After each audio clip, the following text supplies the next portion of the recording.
You ever feel the urge to just admire a rock? Hey there, kiddos. Welcome back to the channel. I'm Uncle Frank, hoping that you're having a great day. And in today's video, we're going to be sitting back in the very squeaky chair, relaxing and having a little conversation with all of you guys about trading cards.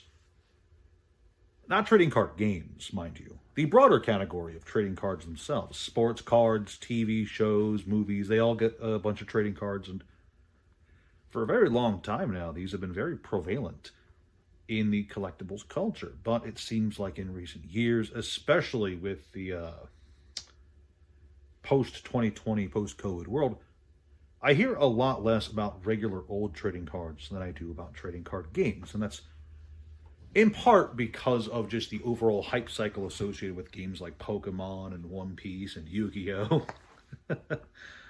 But it does feel like less and less I hear about really exciting new trading cards coming out. Sometimes I hear about news for companies like Topps and Upper Deck and all that jazz, controversies, acquisitions and all that jazz, but rarely do I hear people talk about just regular old trading cards, which I think is a shame because for a lot of people out there, especially people who are just into collecting cards, not necessarily into playing card games, I do legitimately believe that just regular old trading cards can be a really, really good way to just broaden your own existing collection without a lot of hassle.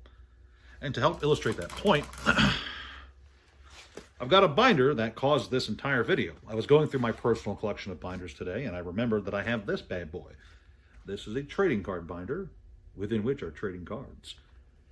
This is where I keep my Witchblade collection, as well as my, I think it's Upper Deck Gundam Wing collection. I think it's the full set.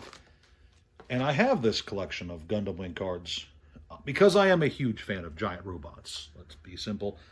Gundam Wing is the first Gundam series I watched. I am, in case you are not aware, I'm a huge fan of Gundam Epion. It is the coolest robot ever made. Something about its design just makes it stand out as just the bee's fucking knees. And as I'm going through that binder and reminding myself of all the cool Gundam cards I have, I am reminded of the fact that I don't need to play and collect the Gundam card game. I have all these old Gundam trading cards I can just admire. Sure, there's a new Empion card out there, but if I want the full Gundam Wing roster and the lineup and all the characters represented, I've got these old cards. And if I didn't have them, they're actually quite cheap online, very affordable for the full set, in my opinion.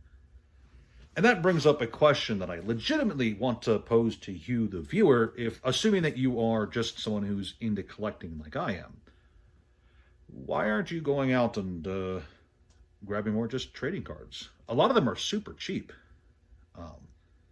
Now, this question isn't posed to everyone. This is posed to a very specific kind of individual. Someone who wants to get into collecting, doesn't necessarily want to play games, and might not have the biggest budget in the world.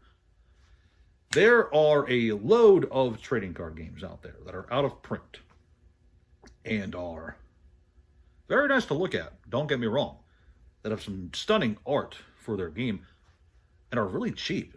So, of course, you can go collect them. But to go even further, there is a lot of 80s, 90s, early 2000s trading card sets from everywhere from Fleer to Topps to Upper Deck that are really affordable, depending on, of course, the genre you're interested in. Obviously, if you're not mega into sports cards like baseball and hockey and football and all that jazz, I think there's football cards anyway. Obviously, if you're not super into sports cards, you're not going to have as good a pickings as someone who would be. But in general, I think there's a lot of really cool stuff out there. Disney had a bunch of trading cards from back in the day for like The Little Mermaid, The Hunchback of Notre Dame. I think Beauty and the Beast and Pocahontas had trading card sets from way back in the day. A bunch of old cartoons had it. There's a Skeleton Warriors card set that I actually want to collect all of because I think that show was funny as hell. But it seems like for the most part, way too many people give attention, in my opinion, just to the new hotness, the Pokemon cards, the One Piece cards, And they kind of pull their attention away from the stuff that is out there that is genuinely very affordable and genuinely really nice to collect a full set of. Like I said, I do like giant robots. I am a fan of Gundam Wing. So having a full set of just these old Upper Deck Gundam cards is just nice to admire, nice to appreciate. For me personally, it doesn't break the bank, and it doesn't force a commitment into playing a game.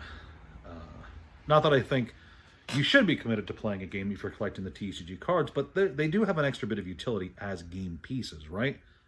You like to hear that word a lot. They're all game pieces. They should all be affordable. But here we have genuine collector's items that I think are rather underappreciated by their potential target market. Because I think there are a lot of people out there who do genuinely want to collect just for the love of collecting and are either unaware of or turning their noses up towards these genuine collector's items. And there's some really cool stuff out there. You know, the older it gets, obviously, the rarer it gets and the harder it gets to get a full set.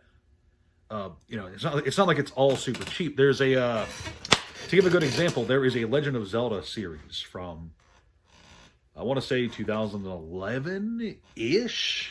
It was a bunch of art cards for the Legend of Zelda series. And nowadays, these cards have quite the fucking price tag attached to them. I was able to sell just one card for like $50 not that long ago. It was a Twilight Princess card. And I was actually kind of astounded because looking at a lot of other cards that came out around the same time as this, I don't remember what year it was. I want to say it was 2011, but I know I'm wrong. It was probably earlier now that I think about it. But just thinking back on it, there is, you know, taking aside obvious exceptions like the Zelda cards I'm kind of disappointed about. There's a lot of stuff out there. Very loud truck passing by. It went new. Ignoring the obvious exceptions, there are a lot of things out there that I think are genuinely collectible and very cheap and affordable. And, you know, for what it is, I am making a bit of an effort on my behalf to go out there and grab things. Like, I've showcased the Dinosaurs Attacks cards on a video before and talked about the history of that card set and how cool they are. And I have a full set now because I just thought that was cool. I went out and bought a box. Turns out you can get a full set in a box. Great stuff. Very affordable. $20 got me a full set of cards plus some extra packs if I ever feel like cracking them open. And if you're like me, keep in mind, again, this video is targeted to people like me who just want to collect, maybe don't necessarily want to play all the card games ever, or maybe don't want to get super involved in all the card games ever. Because I do like playing card games, but I don't have the time to play Pokemon, Digimon, Yu-Gi-Oh!, Magic the Gathering, Force of Will, Flesh and Blood, Harry Potter. What else is new under the sun? Mythos? No, I do play a lot of Mythos, now that I think about it. I play more Harry Potter and Mythos than I do Magic the Gathering lately, and that's actually going to bother me. What a world I live in.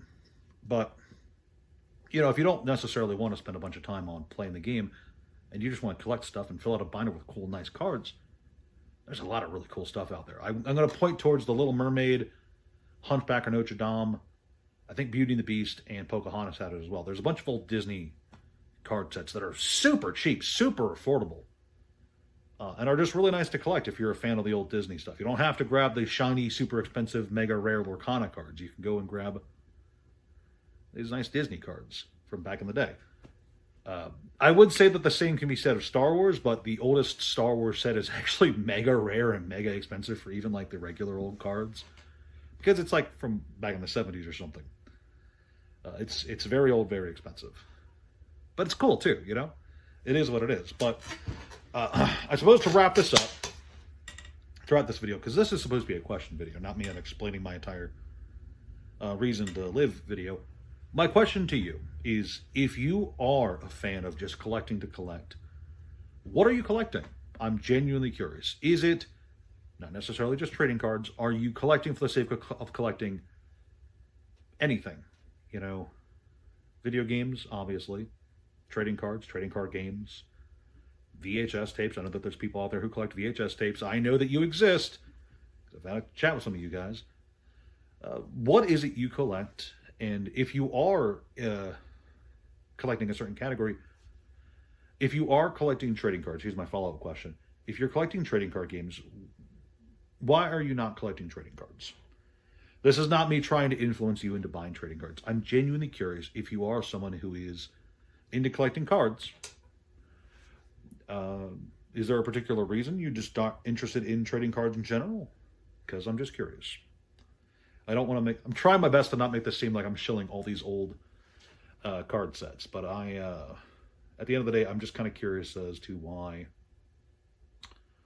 some people just ignore this stuff. Because I think it's undervalued and underappreciated. That's just my opinion. Let me know what you guys think in the comment section below. Thank you for watching. Please like, share, subscribe. Check out the Discord. Check out the Patreon. Blah, blah, blah, blah, blah. I'll see you guys next time.